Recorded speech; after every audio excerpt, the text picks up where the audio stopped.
بسم اللہ الرحمن الرحیم۔ السلام علیکم۔ آج اس ویڈیو میں ہم شیطان کے بارے میں پڑھیں گے کہ شیطان کون ہے اور انسان کا دشمن کیوں ہے۔ شیطان انسان کا کھلا دشمن ہے۔ وہ اپنی مکاری اور کوشش سے بندے کو نیکی اور کامیابی کرنے سے روکتا ہے۔ وہ اپنے پیروکاروں کو اس لیے اپنی طرف بلاتا ہے تاکہ وہ جہنمی ہو جائیں، لہٰذا تم ہوشیار رہو اور اسے اپنا دشمن ہی رکھو، کیونکہ وہ ہلاک کرنے والا کتا ہے۔ اس کی سب سے بڑی چاہت یہ ہے کہ بندے کا ایمان چھن جائے اور وہ ہمیشہ کے لیے جہنم کا ایندھن بن جائے، یا پھر وہ ظاہری فسق اور اپنی جان پر ظلم یعنی گناہ کرنے والا ہو جائے۔ اور شیطان کی ادنا چاہت یہ ہے کہ اگر بندہ صاحب ایمان اور ظاہری فسق سے بچ جائے تو کم از کم وہ بھلائی کے کاموں سے رک جائے اور بلند مراتب اور عملی درجات حاصل نہ کرے۔ اور شیطان ان آخری دو باتوں کی طرف اس وقت آتا ہے جب صاحب ایمان اور ظاہر فسق میں مبتلا کرنے سے مایوس ہو جائے۔ ہم اس کے شر سے بار بار اللہ تعالیٰ کی پناہ طلب کرتے ہیں۔ حضرت سیدنا ابو محمد خازن فرماتے ہیں شیطان سے مراد ابلیس ہے۔ ایک قول یہ ہے کہ یہ اس میں جنس ہے جس کا شمار تمام خودسر شیاطین پر ہوتا ہے، کیونکہ انہیں تمام انسانوں کے دلوں میں وسوسے ڈالنے کی قدرت حاصل ہوتی ہے۔ ابلیس کو یہ نام اس وجہ سے دیا گیا کیونکہ وہ اللہ کی رحمت سے مایوس ہو گیا تھا۔ حضرت سیدنا عبداللہ بن عباس رضی اللہ تعالیٰ عنہ فرماتے ہیں ابلیس نافرمانی کے ارتکاب سے پہلے ملائکہ میں سے ایک ملک تھا جس کا نام عزرائیل تھا، لیکن وہ زمین کا رہنے والا تھا، اور زمین پر رہنے والے ملائکہ کو جن کہا جاتا ہے، اور ملائکہ میں سے کوئی ایسا نہ تھا جو اجتہاد اور علم میں اس سے بڑھ کر ہوتا۔ بس جب اس نے اللہ تعالیٰ کی بارگاہ میں تکبر کیا اور حضرت سیدنا آدم علیہ السلام کو سجدہ کرنے سے انکار کر دیا، اللہ تعالیٰ کی نافرمانی کی، تو اللہ تعالیٰ نے اسے دھتکار دیا اور ملعون قرار دے کر شیطان بنا دیا اور اس کا نام ابلیس رکھ دیا، جیسا کہ اس نے حضرت آدم علیہ السلام اور حضرت حوا رضی اللہ تعالیٰ عنہا کو بہکا کر جنت سے الگ کر دیا تھا۔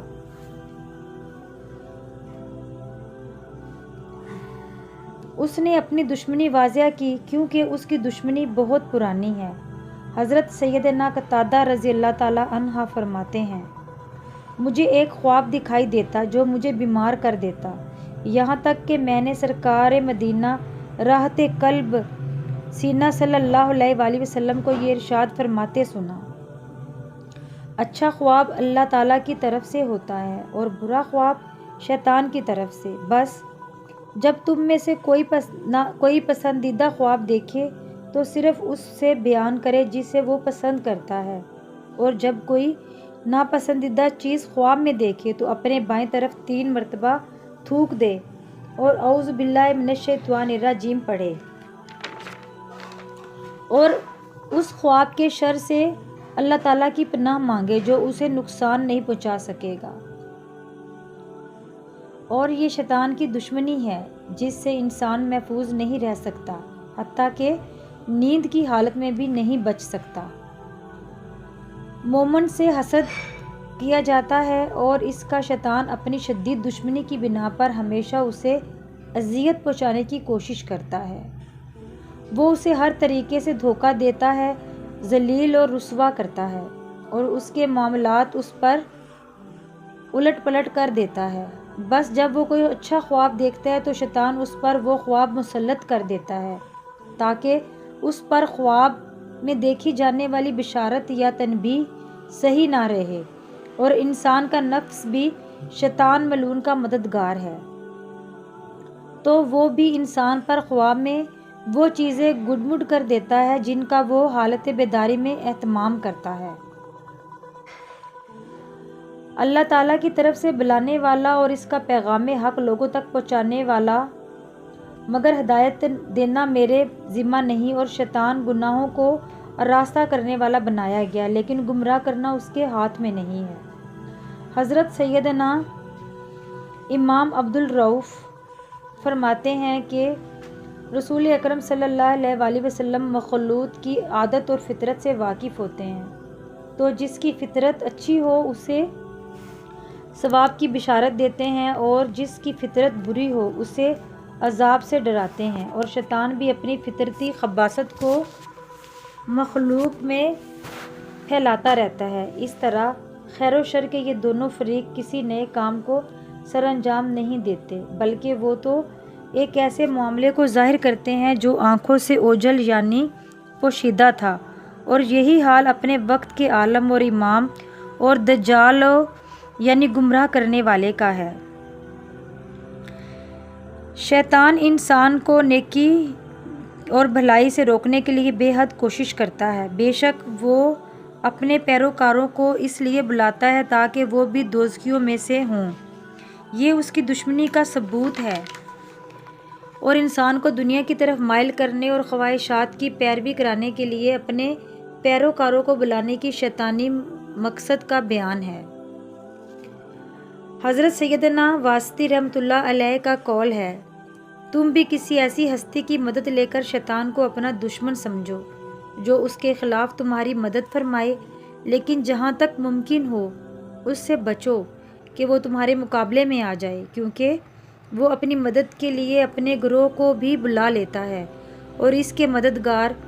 دنیا دار، دنیا سے محبت کرنے والے اور دنیا پر اترانے والے ہیں۔ حضرت سیدنا واسطی رحمۃ اللہ علیہ فرماتے ہیں، شیطانی وسوسوں کو جھٹلا کر اللہ تعالیٰ کی محبت کو ترجیح دینے، اس کی قائم کردہ حدود کی حفاظت کرنے اور وفاداری کے وعدوں کو نبھانے کے ساتھ شیطان کو دھتکارنے کا حکم فرمایا گیا ہے، جیسا کہ دن کی روشنی میں کتوں کو لوگوں کے بیٹھنے کی جگہوں سے دور بھگایا جاتا ہے۔ اے ایمان والو، شیطان سے ہوشیار رہو تاکہ وہ تمہارے اندر بھلائی کے لبادے میں کوئی برائی نہ داخل کر دے اور تمہیں اس کا پتہ تک نہ چلے۔ یہ برائی داخل کرنا اس قدرت کے سبب ہے جو اللہ تعالیٰ نے اسے دی ہے کہ وہ سیدھے راستے سے روکنے میں اس کی مددگار ہے، کیونکہ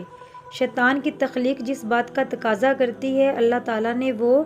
صفت اسے دے دی، اور وہ ہے بندوں کو گمراہ کرنا، جیسا کہ اللہ تعالیٰ نے ہر شے کو اچھی یا بری صفات عطا کی ہیں، اور پھر تمام چیزوں کی صفات کے تقاضے بھی تمہارے سامنے بیان فرما دیے، لیکن ہر شے کو دی گئی قدرت کو بیان نہیں کیا۔ اے بندو، اپنے عقائد و افعال میں شیطان کو ہمیشہ دشمن جانو اور ہر حال میں اس سے بچتے رہو، کیونکہ وہ ہلاکت میں ڈالنے والے کتے کی طرح ہے جو تمہیں ہلاک کرنے کا بہت خواہش مند ہے۔ حضرت سیدنا جریر بن عبید رضی اللہ تعالیٰ عنہ فرماتے ہیں، میں نے حضرت سیدنا زیاد علیہ السلام کی بارگاہ میں شکایت کی کہ میں اپنے دل میں کوئی وسوسہ نہیں پاتا، تو انہوں نے مجھے فرمایا، دل کی مثال اس گھر کی ہے جس کے پاس سے چور گزرتے ہیں، اگر اس میں کچھ ہو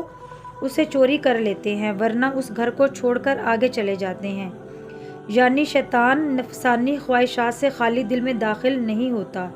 اس لیے اللہ تعالیٰ نے ارشاد فرمایا، لہٰذا جو شخص خواہشات نفسانیہ کی پیروی کرتا ہے وہ اللہ تعالیٰ کا بندہ نہیں ہے بلکہ خواہشات کا بندہ ہے، لہٰذا شیطان اس پر غالب آ جاتا ہے۔ حضرت سیدنا عثمان بن ابی العاص رضی اللہ تعالیٰ عنہ سرکار مدینہ قلب وسینہ صلی اللہ علیہ وآلہ وسلم کی خدمت اقدس میں عرض کی، یا رسول اللہ صلی اللہ علیہ وآلہ وسلم، شیطان میرے اور میری نماز کے درمیان حائل ہو جاتا ہے، تو آپ صلی اللہ علیہ وآلہ وسلم نے ارشاد فرمایا، یہ خنزب نامی شیطان ہے، جب تم اسے محسوس کرو تو اعوذ باللہ من الشیطان الرجیم پڑھ لیا کرو اور بائیں طرف 3 دفعہ تھوک دیا کرو۔ حضرت سیدنا عثمان بن ابی العاص رضی اللہ تعالیٰ عنہ فرماتے ہیں، جب میں نے ایسا کیا تو اللہ تعالیٰ نے اسے مجھ سے دور فرما دیا۔ ایک حدیث پاک میں ہے، وضو کا ایک شیطان ہے جس کا نام ولحان ہے، اس کے شر سے اللہ تعالیٰ کی پناہ طلب کرو۔ وسوسہ ڈالنے والی چیزوں کا ذکر ہی دل سے شیطانی وسوسے مٹا سکتا ہے، کیونکہ جب دل میں کسی کا ذکر آتا ہے تو اس سے پہلا خیال خود بخود ختم ہو جاتا ہے۔ اللہ تعالیٰ اور اس سے تعلق پیدا کرنے والی چیزوں کے علاوہ دنیا کی ہر شے شیطان کا پھندا ہے۔ اللہ تعالیٰ کا ذکر ہی محفوظ جانب ہے اور اس صورت میں شیطان کا کوئی بس نہیں چلتا۔ کسی چیز کا علاج اس کی ضد سے ہی کیا جا سکتا ہے، اور شیطانی وسوسوں کی ضد اعوذ باللہ من الشیطان الرجیم پڑھنے کے ساتھ اللہ تعالیٰ کا ذکر کرنا اور ولا حول ولا قوت الا باللہ پڑھنے کے ساتھ اپنی قوت کا اظہار کرنا ہے۔ اعوذ باللہ من الشیطان الرجیم اور ولا حول ولا قوت الا باللہ کا یہی معنی ہے، لیکن ایسا کرنے پر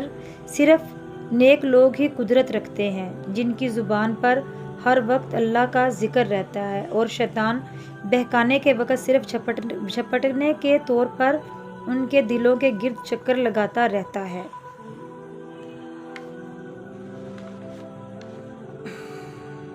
میرے عزیزوں، میری آج کی ویڈیو آپ کو کیسی لگی مجھے ضرور کومنٹس میں بتائیے گا۔ اللہ تعالیٰ آپ کو اپنے حفظ و مان میں رکھے اور شیطان کی مکاریوں سے محفوظ رکھے، آمین، فی امان اللہ۔